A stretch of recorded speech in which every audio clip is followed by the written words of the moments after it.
എൻ്റെ എല്ലാ പ്രിയപ്പെട്ട കൂട്ടുകാർക്കും സ്വാഗതം. പട്ടികവർഗ വികസന വകുപ്പിൻ്റെ കീഴിൽ നിലമ്പൂർ ITDP ഓഫീസ് പരിധിയിൽ പ്രവർത്തിക്കുന്ന വിവിധ പ്രീമെട്രിക് ഹോസ്റ്റലുകളിലേക്ക് പാർട്ട് ടൈം ട്യൂട്ടർമാരെ നിയമിക്കുന്നു. യോഗ്യരായ ഉദ്യോഗാർത്ഥികളുടെ ഇൻ്റർവ്യൂ ജൂലൈ 5 രാവിലെ 10:30 നിലമ്പൂർ ITDP ഓഫീസിൽ വെച്ച് നടക്കുന്നതായിരിക്കും. അതാത് പ്രദേശങ്ങളിൽ ഉള്ളവർക്ക് മുൻഗണന ഉണ്ടായിരിക്കും. പ്രതിമാസം HS 5500, UPS 5000 രൂപ വീതം കിട്ടും. 24 ഒഴിവാണുള്ളത്. വിഷയം കണക്ക്, ഇംഗ്ലീഷ്, സയൻസ്. യോഗ്യത ബന്ധപ്പെട്ട വിഷയത്തിൽ ഡിഗ്രിയും BEdും.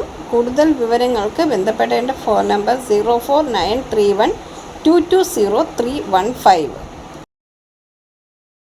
പുതുതായി എത്തുന്ന കൂട്ടുകാർ ചാനൽ സബ്സ്ക്രൈബ് ചെയ്തതിന് ശേഷം അടുത്തുള്ള ബെൽ ബട്ടൺ ഇനേബിൾ ചെയ്താൽ ഞാനിടുന്ന വീഡിയോസ് എല്ലാം നിങ്ങൾക്ക് നോട്ടിഫിക്കേഷനായി ലഭിക്കും. ജോലി സംബന്ധിച്ചുള്ള വീഡിയോ സ്കിപ്പ് ചെയ്യാതെ കണ്ടതിന് ശേഷം മാത്രം അപ്ലൈ ചെയ്യുക. പണമിടപാടുകൾ സംബന്ധിച്ച് ഏതൊരുവിധ ബന്ധവും ഈ ചാനലിന് ഉണ്ടായിരിക്കുന്നതല്ല. Thank you for watching.